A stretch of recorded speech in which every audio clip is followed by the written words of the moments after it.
Adventure is something we deeply crave as human beings. The stories that define and build our culture are fundamentally adventure stories. Whether it's the Iliad, the Odyssey, or even the accounts in the four synoptic Gospels, there is an element of journey and adventure inherent to them, which is partly why they are so enduring and fundamental to our culture. Pen and paper role-playing games are essentially methods by which we simulate adventures in exotic worlds. The earliest days of the hobby are full of random encounter tables and other tools by which a game master could construct, even on the fly, obstacles and adventure scenarios for players to overcome to accomplish their goals. This leads us to the first thing required for any adventure design: clear goals. This is a given, and it isn't groundbreaking advice. Whether you're a game master who preps extensively, or like me, prefers zero prep, your players need goals. Personally, I think the best way to make players care about the game and the adventure is to let them define their goals on their own. I can set up a general situation with a multitude of potential paths, some planned by me, some emergent through player actions during play. For example, I'm running a classic Traveler game for my in-person group in a zero prep manner. I started the players on a cold, frozen world run by a conglomerate of corporations engaged in R&D. I explained that corporate espionage is rampant, meaning there's plenty of under-the-table work for them to pursue. The players decided to take a shuttle to the downport and scope the bar there. They asked around, gathered rumors, and ultimately became interested in talking to a private security captain for Helix Corp, a genetic engineering company. He needed help tracking down an apparent rogue scientist with sensitive R&D information. This greatly intrigued the players. I didn't need to provide much more. They were hooked and headed to the scientist's last known location. And again, I made all this up on the spot. The key is that players will generally be interested in most adventure hooks you throw at them, as long as they're moderately compelling. On this corporate planet, I mentioned another rumor about a silent, secret espionage war between two unrelated companies. I could have had the players take jobs cleaning up failed experiments at a lab where scientists went too far and are now in peril due to their own creations. Perhaps a research team is stranded with sensitive data at a remote facility and needs extraction, or just the data if they're now a biohazard.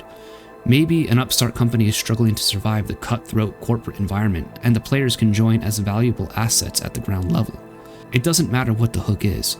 Most of these can be more interesting to players than they might seem if presented vividly in a fresh context or environment. One of my players recently mentioned wanting to increase their reputation on the planet and perhaps buy a car to avoid taxi fares. They even discussed acquiring a building as a home base for their freelance gigs. These are varied, tiered goals. The most immediate goal is finding the scientist. Longer-term goals, buying a vehicle, securing a home base, and boosting the reputation among the corporate elite, motivate the players. These are feasible goals from which I can easily improvise adventures. Finding the scientists and getting paid advances the other goals. Payment brings them closer to buying a car or property, and successfully completing the task for Helix Corp enhances their reputation as reliable mercenaries. The beauty of this is that I didn't prepare any of it. It was all instantiated at the table by my players, making them invested because they're pursuing goals they care about. Even if you're a higher prep GM, this is worth considering, goals that feed into one another. When we play these games of adventure, the environment plays a big role in sparking interest. In my Traveler game, the setting is a far future world with retro aesthetics. I lean into the 1970s vision of the future. The planet itself is frozen, with an atmosphere requiring respirators and winter clothing due to extreme cold. If you haven't figured it out already, I'm drawing heavily from Noveria in the Mass Effect series. This brings me to stealing like an artist. It's perfectly okay to reference existing media and mix and match elements to make them your own. When I rolled up this planet's Universal World Profile, UWP, on the subsector map, my mind immediately went to Noveria, and that's fine. It gave me a starting point. A role inspired me to dig through my knowledge of media to find something similar to flesh out the idea. This world isn't Noveria, or identical to it in every way. If it were, the goals wouldn't be interesting to my players who've likely played Mass Effect, but it provided enough inspiration to build something unique from existing ideas. This applies to fantasy games too. A tavern might look like the Green Dragon from Hobbiton or the Tavern in Ilmet in Lankamar. These are distinct places with different clientele affecting how players interact and adjust their goals. Each offers unique opportunities leading to varied goals. Regardless, all these places need vivid descriptions, and drawing from beloved media helps. This is why Appendix N exists in the AD&D 1E Dungeon Master's Guide. Read books, consume good media, and build your media knowledge toolkit. This will enhance your games, whether you're a zero prep GM like me or prefer heavy prep. Both styles benefit from a rich reference toolbox. This is where some GMs disagree, and I get polemical against certain story-heavy styles. Choices must matter, which means players need real agency. No adventures on railroads. I know some love the railroads and Dragonlance style adventures, but this approach is subversive and can ultimately destroy a campaign. For choices to be real, the GM cannot be so married to their prep that the campaign becomes an exercise in salvaging plans laid in railroad tracks to steer players toward a predetermined goal.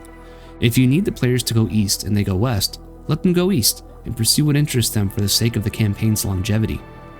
Perhaps the threat you wanted them to face succeeds, zombies overrun the village, or the dragon burns down the palace.